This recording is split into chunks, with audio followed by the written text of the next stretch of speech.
சேனலை சப்ஸ்கிரைப் பண்ணிக்கோங்க. ஸோ தளபதி திருவிழா கேட்குறதுக்கே ரொம்ப கஷ்டமாக தான் இருந்துச்சு. அப்படி இருக்கிறப்போ ஏன் சொல்கிறேன்னா, கடைசி தடவை நம்ம விஜய் அண்ணாவை ஒரு ஆடியோ லான்ச்சில் அவரோட ஸ்பீச்சுக்காக எப்படிலாம் வெயிட் பண்ணுமோ அதுக்கு தான் இது வெயிட் பண்ணிட்டுருந்தோம். இப்போ அதுவுமே முடிஞ்சிருச்சு. ஸோ ஆடியோ லான்ச்சில் அவர் பேசினதை எல்லாருமே ரீல்ஸில் பார்த்துருப்பீங்க. நானும் அதில் தான் பார்த்துருந்தேன். ஸோ ஸ்டார்டிங்கே வந்து செல்லங்களா ராசாங்களா அப்புறம் என் நெஞ்சில் குடியிருக்குன்னு சொல்லி தான் ஸ்டார்ட் பண்ணார். அண்ட் நம்ம ஆடியன்ஸ் நம்ம ஃபேன்ஸ்க்காக அவர் வந்து அந்த தளபதி கச்சேரிக்கும் ஸ்டெப்பு போட்டு டான்ஸ் ஆடியிருக்காரு. மனுஷன் பாருங்கள், 51 ஏஜில் கூட எந்த ஒரு கஷ்டம் இல்லாமல் அழகாக ஃப்ளெக்ஸ் பண்ணிட்டு போயிட்டே இருக்கார். அதுதான் அவரோட மேஜிக்கல் பவர்னே சொல்லணும். இந்த மாதிரி சிவகார்த்திகேயனாலையும் பண்ண முடியாது. அப்படி இருக்கிறப்போ நிறையா பேசியிருந்தார்.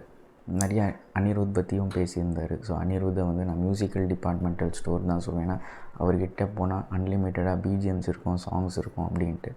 அதுக்கப்புறம் லைஃப் தத்துவங்களுமே சொல்லியிருந்தார். ஸோ லைஃப்பில் நம்ம ஒரு இடத்துக்கு போகணுன்னா ஒரு ஸ்ட்ராங்கான ஆப்போனண்ட் இருக்கணும். அந்த ஸ்ட்ராங்கான ஆப்போனண்ட் இருந்தால் தான் நம்ம இன்னும் ஸ்ட்ராங்காகும்னு சொல்லியிருக்காரு.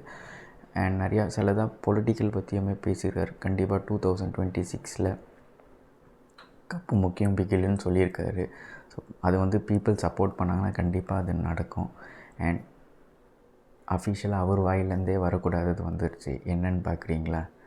இதுதான் என்னோடய கடைசி படம் அப்படின்னு சொல்லியிருக்காரு. ஸோ அங்கே உள்ள ஆடியன்ஸுமே சில பேர் பார்த்திங்கன்னா நிறைய பேர் யார் பெற்ற மகனுமே பாடியிருக்காங்க. அதுக்கு விஜய் அண்ணா வந்து எவ்வளோ பாடினாலும் நான் அழமாட்டேன் அப்படின்ட்டு சொல்லியிருக்காரு. ரொம்ப எமோஷ்னலான ஒரு சீக்வென்ஸு.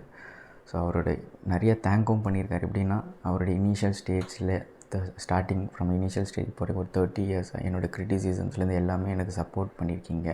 ஸோ நீங்கள் எனக்கு சப்போர்ட் பண்ணனால என் மக்களுக்காக நான் என்னோடய சினிமா வாழ்க்கையை விட்டு கொடுத்துட்றேன். நான் சொல்லிட்டு போகிறவன் கிடையாது அப்படின்ட்டு சொல்லி அவரோட கேரக்டருமே காட்டியிருக்கார். உண்மையில் ஒரு பெரிய விஷயம்.